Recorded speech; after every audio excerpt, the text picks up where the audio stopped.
18개 지표, 사망률, 재입원율부터 해서 의료 행위가 어떻게 들어가는지, 어떤 재료가 들어가는지 이런 것들을 다 모니터링하는 제도를 다 합의를 해주셨고 이제 7월 1일 되면 그 시작하면 되게 되어 있습니다. 박사님, 네, 걱정 안 하셔도 될 것 같습니다. 나온 질문에 대한 답에 조금 부족함을 느끼는 것이요. 맞습니다. 지금까지 대한민국의 의료가 세계 수준이다. 여기까지는 공감을 하겠습니다. 네. 그런데 문제는 지금까지 해오지 않았던 포괄수가제를 시행할 경우에 생길 우려에 관한 질문이었고 예. 이건 앞으로 생길 일에 관한 질문인 네. 거거든요. 그러니까 최고 수준이었던 대한민국의 의료가 포괄수가제 도입으로 인해서 떨어질 수도 있다는 우려에 대한 답입니다. 어떻게 우선 주시겠습니까? 포괄수가제는 전혀 하고 있지 않다는 것을 7월 1일 날 새로 들어가는 것이 아닙니다. 이미 70% 넘는 기관들이 포괄수가제를 도입을 해왔습니다. 그동안 한 10년 가까이 실시를 해왔는데 그렇다면 그 기관들에서 의료의 질이 떨어졌는지 전혀 떨어지지 않았고요. 예.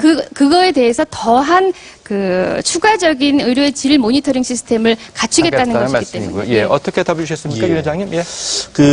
지금 이제 심평원 측에서 이제 말씀하시는 게 이제 쉽게 말해서 의료의 질은 떨어지지 않는다. 포괄수가제를 해도 이제 이렇게 말씀을 하신 겁니다. 더 나아질 수 있다는 말씀도 하셨어요? 예. 포괄수가제가 도입된다면. 그 부분에 대해서 좀 반론을 좀 하고 싶은 게요. 일단, 먼저. 비용과 그 의료의 질은 반드시 비례하지 않는다. 뭐, 그 부분에 대해서 저희 당연히 동의합니다. 저희가 말씀드린 것은 그렇다고 비용을 반드시 쓸 때는 좀 쓰자란 얘기죠. 어떤 필요한 상황에서 분명히 쓸 때가 있습니다. 그런 부분에서 쓰자라는 얘기지 무조건 비싼 의료를 하겠다라는 얘기는 아닙니다. 자, 그리고 의료의 질에 대해서 지금 말씀하셨는데 일단 첫 번째, 지금 현재 실제 포괄수가제 많이들 하고 있습니다.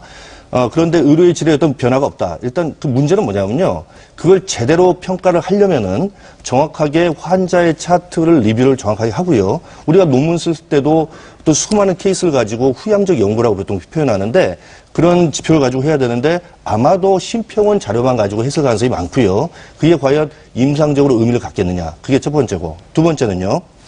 지금 포괄수가제를 주로 하고 있는 부분이 이제 1차 의료기관이 많이들 하고 있습니다. 한 80% 이상이 참여를 하고 있습니다. 실제. 그 이유는 뭐냐면요. 경증 환자들이 주로 참여를 한 겁니다. 1차 의료기관 입장에서는 크게 문제되지 않을 환자들을 선택을 해서 포괄수가제 하에서 행위를 했습니다. 그 이유는 뭐냐면은 행위별 수가제보다 수가를 좀 더 높게 잡아줬기 때문에 일종의 유인책이었던 거죠. 그렇게 했던 건데 그렇다는 얘기는 뭐냐면 결국 현재 평가 자체는 경증 환자를 주로 대상을 한 것이다. 우리가 우려하는 것은 이게 강제 시행이 되면은 중증 환자들도 분명히 포괄수가제를 하게 될 텐데 과연 그들의 그 환자 치료에 있어서 의료의 질이 담보가 될 수 있겠느냐. 사실 예. 우리가 우려하는 건 이겁니다. 근데 거기에 더 나가세요. 노 회장님께 여쭤보겠습니다. 네. 지난 10년 동안 이 제도를 시행해왔다. 이렇게 말씀하셨어요. 그렇다면 앞으로 시행할 제도가 지난 10년 동안 시행해온 제도와 똑같은 겁니까? 다른 겁니까? 약간의 차이는 있지만 거의 유사합니다. 그런데 제가 지금 아까 김선민 의원께서 말씀하신 것에 대한 반론을 먼저 해야 되겠습니다. 의료의 질이 저하되지 않았다라고 하는 말은 매우 위험하고 애매한 말입니다. 의료의 질을 어디에 평가를 둘 것이냐. 예컨대 조금 더 빨리 퇴원한 것, 불안한 상태에서 빨리 퇴원했지만 나 고생을 했지만 좋아졌다. 그럼 그것은 의료의 질이 떨어진 것이냐, 변하지 않은 것이냐. 사망률이 유의하게 높아졌느냐, 그렇지 않느냐.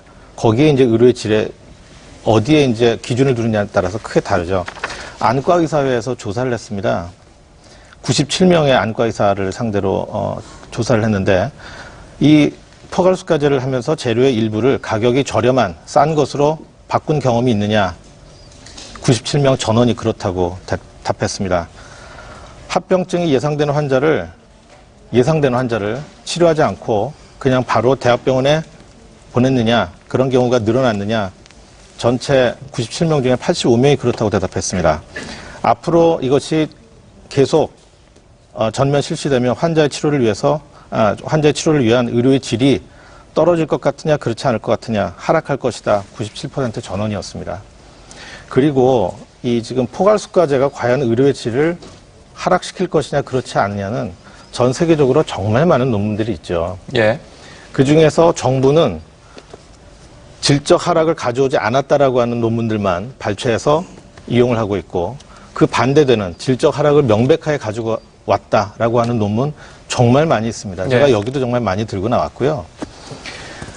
그 논문들 보면 일본, 미국 그런 데서 나온 논문들인데 가장 공통적이고 대표적인 것이 입원 기간이 다 짧아지죠. 빨리 내보내야 하니까. 하지만 우리나라에서도